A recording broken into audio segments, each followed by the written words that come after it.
Assalamualaikum and a very good day to our instructor, Professor Rohiza, and to everyone else that is watching. My name is Muhammad Nadif Nida, and today I am proud to welcome you to our database project presentation. So today we will be walking you through the design, normalization, and implementation of our Foodpanda database system. Joining me today are Azrin Suraya. Please introduce yourself. Hello, my name is Azrin Suraya. And we have Muhammad Farhan. Hello, my name is Muhammad Farhan. Okay, and so to begin our presentation, I'd like to pass the floor to Azin Shreya. As you can see here, this is our latest ER diagram. We have 5 entities in our database, which are customer, order details, food, and restaurant.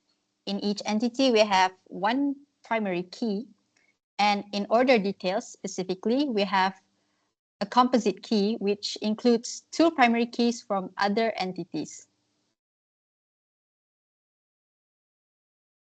I would like to pass the floor to my groupmate, Muhammad Farhan. So now I will be presenting about the normalization step. So first, we converted the data from UNF to 1NF, as you can see. So firstly, we through the UNF to 1NF, we remove the repeating groups and ensuring every table has a primary key. And next is 1NF to 2NF, which we eliminating the partial dependencies. This action is to separate the attribute so that every non-key attribute depends entirely on the primary key. And finally, we achieve to 2NF to 3NF, which by removing the transitive dependencies.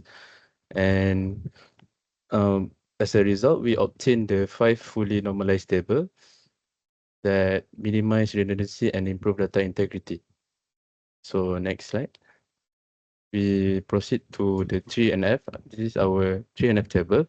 So on the left-hand side, as you can see, is the order details, which records every food item, including each order. And on the right-hand side is the order table, which store the information such as customers, restaurants, order data, and the total amount. So next slide. So we have another 3NF table, which is on the left-hand side is food table, which contain the menu information, including the food name and the price. And on the right-hand side is the restaurant table, which stores the restaurant details, such as rest ID, rest name, and restaurant address. So last but not least, we have one more 3NF table, which is the customer table, which contain the customer information such as customer ID, customer name, and the customer address. So now I will be passing to my group team members, which is Azrin. Okay, moving on, we have the data definition language. The DDL tables were done through the MySQL application. So first, we have the customer table, which is the same as the 3NF tables that were shown previously. We have customer ID, customer name, and customer address. And then we have restaurant. There are 4 restaurant ID, restaurant name, and restaurant address. And then the third table is the food. It stores all the food that has been ordered by the customers. Next slide. There are 2 more DDL tables, which are orders and order details. In the order table, we store 4 order IDs, order dates, and customer ID. And in the order details, there are 10 order ID, food ID, and total price. That's all for the data dictionary language. Next, we will move on to DML. Thank you, Azrin. With our database build, we use data manipulation language or DML to answer real-world business questions. We executed 10 meaningful SQL queries. Starting with the first query, we use a basic where cost to filter and retrieve all budget-friendly menu items priced under 10 ringgit. So for query 2, we apply pattern matching using the like operator to track down specific customer demographics. In this case, finding all customers who reside in the Bangi area. So for query 3, we use the order by function to sort our data, listing all food items in descending order from the most expensive to the cheapest. So next we have query 4, which demonstrates an aggregate function by using count.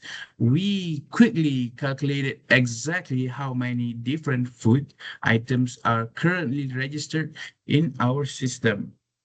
Next, we have query 5. So in query 5, we combine the food and restaurant tables to display a clear list of what specific food items belong to which restaurant.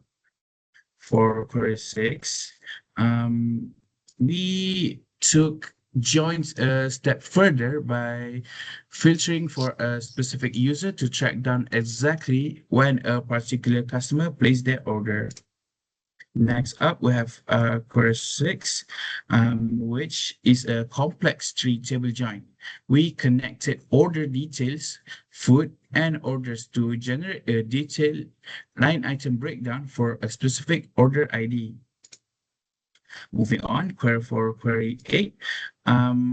We use the group by class to group our menu items by their restaurant ID, which allows us to calculate how many different items each specific restaurant offers.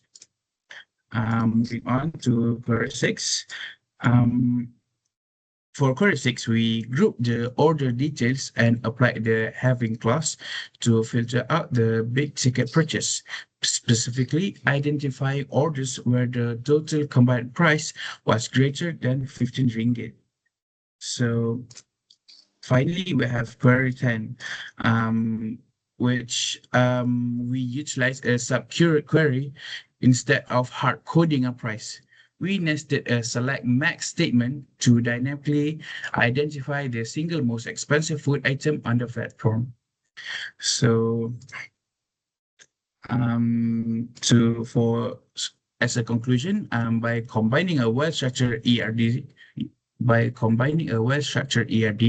strict normalization, and a robust SQL queries, we have successfully built a functional backend database for Foodpanda. So on behalf of Azrin and Farhan and myself, thank you very much for your time and attention. Okay, that's all.